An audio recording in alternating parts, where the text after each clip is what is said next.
And when I saw Fauci a month ago in his deposition, he looks like he's a dead man walking. And I don't want any violence against Fauci. I don't want to turn him into a victim, but I'm saying he knows he's done. And I think in one of your videos I saw recently, you said, power structure, you're screwed, it's over. And that's what they need to know more of. We know you did it. We know you creeped up and did this to the medical system and everybody else in the medical system who isn't part of this. You better jump over to humanity and say no and speak out, or you're complicit. So what is your message 100%. To people that are on the fence? Well, I would say, and I noticed this with Sir Graham Brady, even back in September, you could tell here is a man sitting on the fence, not quite sure which side to fall on. Let me tell you, there's only one side to fall on, and that is the light and the goodness and the truth. And it says in the Bible, only the truth will set us free. These doctors, they all know. They know the truth. And their window of opportunity to right that wrong and redeem themselves grows shorter and shorter. Because once May the 28th comes here in Europe, do you know, one of the greatest gifts your forefathers gave you was the Second Amendment, the right to bear arms and to be able to fight tyranny. We've got nothing here. They're going to mop us up in Europe. I know the price I will pay, but I do that for your children and for your neighbors' children and for people that I will never meet. And that is that's the one thing. I think a lot of this is AI driven, and the one thing AI can never take into account is the love that we have for each other, our humanity. And the older I've got, the more I've realized it is better to give than to receive. And my legacy would be truth and saving other people's lives, regardless of what happens to me. I'm not bothered about me. And John, you're a beautiful person. If you keep going with this, I'll keep you, but you probably got to go. But let me just explain something. We're going to win this in the info war thanks to men and women like you. But let's just be clear, because you didn't grow up around the Second Amendment, tough guys in the UK, kick-ass, badass people, because that was taken from you because they're scared of you. Let me just say something. With a hammer, you can take all the guns you ever want, okay? With gasoline, you can take out anything you want. And I'm telling you, they can't stop our will, the kind of people they've got with their weapons. If they come for people like Alexander Solzhenitsyn said, if the Russians would have just stood up with their hammers against the NKVD, and that was in Germany, or against the GRU and the KGB, they'd have won very quickly. So I'm just telling you right now, if you know total resistance, if we go to civil war and martial law, those soldiers are going to go to bars. Those soldiers are going to go to restaurants. Those soldiers are going to walk outside their house at night. And we're not looking for that. But if you study total resistance, they got a big problem. Listen, I've got guns, and I'm not going to use them offensively. If I got attacked, I will. I don't need any guns. I can get all the guns I want. And I can drive an 18-wheeler, and I can do a lot of stuff. So I'm just saying, so just when you say, they're not going to mop you up. Okay, I just want you. If we go to physical confrontation, you're going to destroy the New World Order.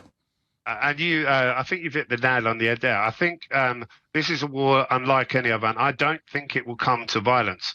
I sense these people are flapping now. They've lost it now. They're backtracking now.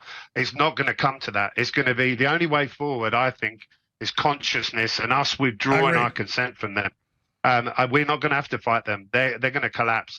And when it does, I believe it will probably come from America, and then the house of cards will fall globally. And I've seen victory. It will come.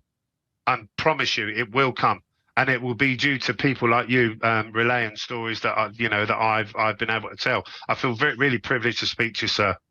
I feel privileged to speak to you. What time is it in the UK right now? It is 5 to 7 in the evening. Well, we really appreciate your time. I want to ask you to come on for a commercial-free show in the next few weeks, because those are even more powerful on a lot of radio stations and TV stations, so we have to take breaks. But the time we have, what else would you like to impart to folks, John? I would ask them to hold firm, stand there. You know, they're going to tell you can't travel. They're going to tell you can't buy food. They're going to tell you that you can't work. Stand firm, because if you take any of these injections, they will kill you. You will get sick and you will die. And I think when the time comes and the next pandemic that Bill Gates has sat there and gloated about comes, get rid of the 5G mask, because you'll find that you'll all recover quite quickly. Turn your internet off. You're going to recover quite quickly. You'll be surprised. Absolutely. But you just hit on something there. I know you got to go, but we got to go to break in a minute. Will you do 5 more minutes with us? Of course I will. I'm yours for as long as you need. Well, you just, we have a lot of great guests, but you really, I can tell, are dialed in. You just alluded to something. You said when they cut things off, they tell you can't travel, we can't eat. You're telling people, and I totally agree. I know they've said it, but I know in my bones, they're getting ready for a new virus, a new lockdown. Yes.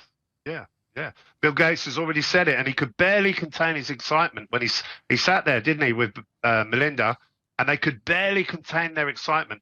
I could see it. I know you could see it. Well, he said, "Oh, you're not scared of what happened? Something much worse is coming," and this son of a bitch starts giggling. Yeah, yeah. Oh, he said, "You'll take notice of this one," and he meant what he said. You know, what are we going to do? What are we going to do about it collectively? How much do we love each other? I love your children as much as I love mine. That's why I speak out. And I'm going to keep going. I'm going to keep going. And we will beat them. I know we're going to beat them. And the idea is to inspire others to want to do the same. We're going to beat them, Alex. Their time is like a flower in the field. Pretty soon the wind's going to blow over them, and its place will know it no more. Very impressive, John O'Looney. And as the evil comes out in the open, more and more men and women have just been quiet living their lives, are going to activate, and we are going to Nuremberg to these people, and they're going to get their necks broken at the end of a rope. All right, very impressive. Been watching his videos for years. He's been going back 3 years exposing it. Funeral director, John O'Looney. John, we love you, brother. And you're right. This is an attack. We know it. They're cutting off the fertilizer, the farmers. They're uprising because that domino's falling. They're talking about starving billions. People need to understand we have this normalcy bias that we've lived in quasi-freedom so long. No, this is the big assault. We've got about 5 minutes left in this segment. Thank you so much. Please come back soon. What else would you like to tell the viewers? Only really what we're seeing now is we're seeing cancer deaths, 6, 8, 12, 16 weeks, and people that are just dying suddenly. Hospitals have different tactics. I think some of them are cleaning deceased up so that they're removing evidence. Do I have proof of that? Not really, only that it's difficult to find. And others are holding deceased for a very long time, so they're decomposed and we can't embalm them. That's another way I believe they're holding. One hospital in particular, we can't seem to collect deceased before they're in such a poor state. We can't embalm them. If we can't embalm them, we can't look at them. So you know, I think people are seeing it now, and I draw comfort from that. I'm convinced that we'll win. I hope I live to see it. You know, that's the plan anyway. I'm going to try my best. I'm going to keep going. Nothing they can say will make me stop. I won't be bored. I won't be intimidated. Well, that's where I was going next, is that I'm not saying I'm the toughest guy around, but when somebody openly threatens me, it's like I can't give up. It makes me more angry. But the globalists are all a bunch of minions, so they give in to fear. So they keep trying to intimidate us, and I see that as their downfall, is they're driving us into resistance. Yeah, 100%. And I think ultimately what these people, I don't fear these silly old men sat around desks in dark rooms. It's their middlemen, really, you know, their henchmen. But I'm told by quite reliable sources they're out of money. You know, what we've got is people doing bad things for money. Well, if they're not getting paid, it's going to fall apart soon, because that's what motivates people to do bad things is money. If they're not getting paid, they ain't going to get that money. They ain't going to do it. That's the reality. And I think these people must understand that if they're going to do that to their own citizens, what do they feel the future holds for them? Yeah, how do you feel safe when you're screwing everybody around? I mean, come on. Yeah, of course. Yeah, exactly that. And I think these people are being used as tools, and they've played a very clever game, really. I think inevitably some people are evil, some people are easily compromised. That's what facilities like Epstein Island were for. You know, you get a guy there, for example, like Boris Johnson. He's an alley cat. He's got 7 kids by all different kids here, by all different women. You take someone like him to Epstein Island and you throw him in bed with a couple of 14-year-olds and document that. You've got these guys. So some are compromised, some are evil, some are just greedy and they're bought. But inevitably, they're all going to realize there isn't a seat on the ark for them. And when they fulfill their purpose, they too will be discarded. And they're loose ends, they're witnesses. These people won't leave witnesses. So the hope is that, you know, people will see that there's more good in the world than bad, Alex. And together we're going to come and we're going to beat these people. Well, John, I'm not kissing your ass, but there's only a few people I know have the feeling of truth. And I know you're right because I research it. Tucker Carlson, you need to, usually you're walking around the office when you work, shooting a quick video. You need to be on air more. You are dialed in, and I feel stronger knowing you're there. Please join us again so much, you know, very, very soon. Because all you got to do is reach out, and I will make time for you, I promise. Well, John, we want to get you on a lot. People can go to mkffs.co.uk. God bless you, sir. We got 30 seconds left. Closing comment.